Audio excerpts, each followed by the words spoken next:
अस्सलाम वालेकुम everyone, welcome back to my channel. आज स्टडी ऑफ ड्रामा का सेकंड लेक्चर है जिसमें हम इसकी कंस्ट्रक्शन के बारे में पढ़ेंगे, इसकी कैरेक्टराइजेशन के बारे में बात करेंगे, लैंग्वेज के बारे में बात करेंगे और इसके थीम्स के बारे में बात करेंगे। ठीक है जी, तो चलिए आइए देखते हैं। First part, it is the construction of drama has 4 parts. ठीक है जी। Drama is generally divided into 5 acts. Drama generally कितनी एक्ट्स में डिवाइड होता है, कितने 5 एक्ट्स में डिवाइड होता है। ठीक है जी, जिसमें सबसे पहले आता है एक्सपोजिशन या इंट्रोडक्शन। तो इन एक्सपोजिशन और introduction it covers act 1 in which the spectators are introduced to principal characters and theme। ठीक है जी, पहले क्या आता है एक्सपोजिशन और इंट्रोडक्शन, जो किस चीज़ को कवर करती है, फर्स्ट एक्ट को, जिसमें स्पेक्टेटर्स या तमाशाई किस चीज़ को इंट्रोड्यूस किया जाता है, स्पेक्टेटर्स को या तमाशाइयों को, प्रिंसिपल कैरेक्टर्स और थीम्स। Then comes development. सोन जाहिर है जिस तरह प्रिंसिपल कैरेक्टर्स होते हैं या जनरल कैरेक्टर्स होते हैं ड्रामा में, soon followed by the development through conflict which is usually act 2 and 3। ठीक है जी, मे बी ईदर इंटरनल और एक्सटर्नल, मतलब ये कॉन्फ्लिक्ट ईदर इंटरनल हो सकती है या फिर एक्सटर्नल भी हो सकती है। ठीक है, मतलब इंटरनल जो होता है, इंटरनल कॉन्फ्लिक्ट, वो किसी कैरेक्टर का किसी चीज़ के बारे में कंफ्यूज होना। ठीक है जी, अपनी एक डिसीजन ना लेना उसकी वजह से। एक्सटर्नल दो बंदों के दरमियान भी हो सकती है। ठीक है जी, या नेचर के साथ कॉन्फ्लिक्ट हो सकता है। अच्छा जी, नेक्स्ट इज़ क्लाइमेक्स।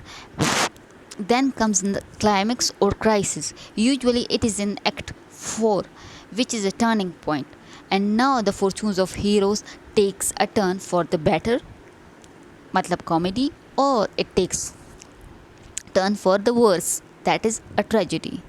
ठीक है जी। then comes denouement।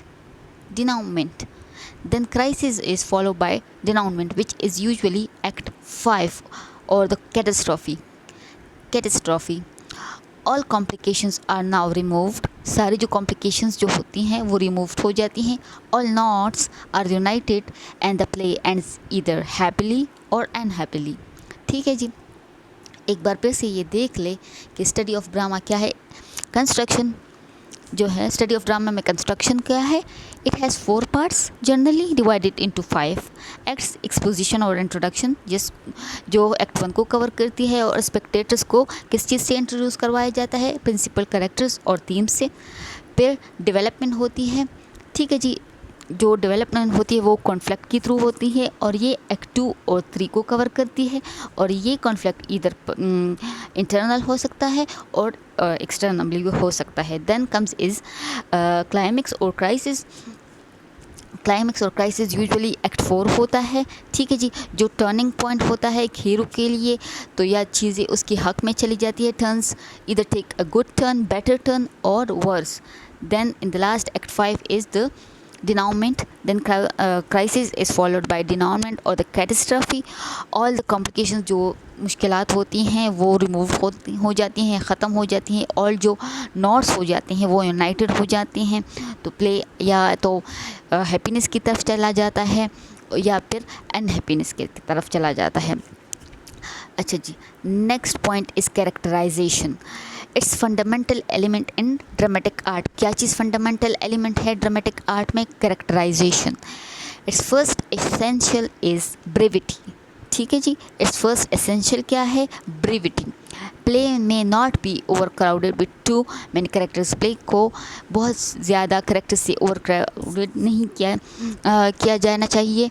Next point is character is develop through dramatic persons own speeches. Character development जो किस चीज़ से होती है एक ड्रामा में, वो एक कैरेक्टर की अपनी ओन स्पीचेस के थ्रू। ठीक है जी। अच्छा जी, soliloquies and other devices reveal characters. Soliloquies जो होती हैं और जो अदर डिवाइसेस होती हैं, मतलब फिगर्स ऑफ स्पीच आप कह लें, वो किस चीज़ को रिवील करती हैं?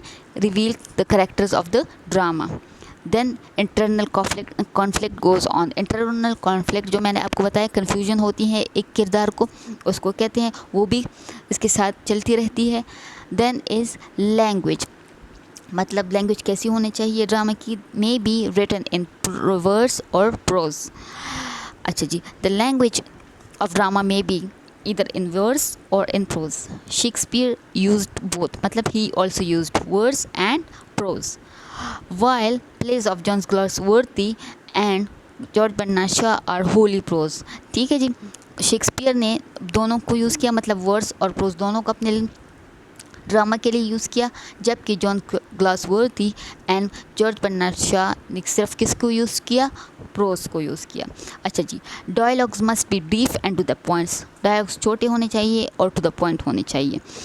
एक्शन किस चीज़ से डेवलप होता है, action develops through dialogues between different characters. ठीक है जी। Then the last one is themes. Themes are great drama arises only when its theme is noble, worthy of artistic treatment, and hence the drama must deal with the noble and dignified action. अच्छा जी, देख ले एक बार फिर से, theme जो होते हैं वो ग्रेट ड्रामा कब अराइजेस होती हैं, only when theme is noble, जब उनके जो थीम्स हो वो नोबल हो। ठीक है जी, वर्दी हो किस चीज़ की, of artistic treatment, and hence dramatist must deal with noble and dignified action. dramatist को किस चीज़ से डील करना आता हो, noble and dignified action से। ठीक है जी, that's it for today ji. thank you so much for coming to my channel and listening to me। मिलते हैं आपसे अगली वीडियो में, तब तक अपना ख्याल रखिएगा। अल्लाह हाफिज़।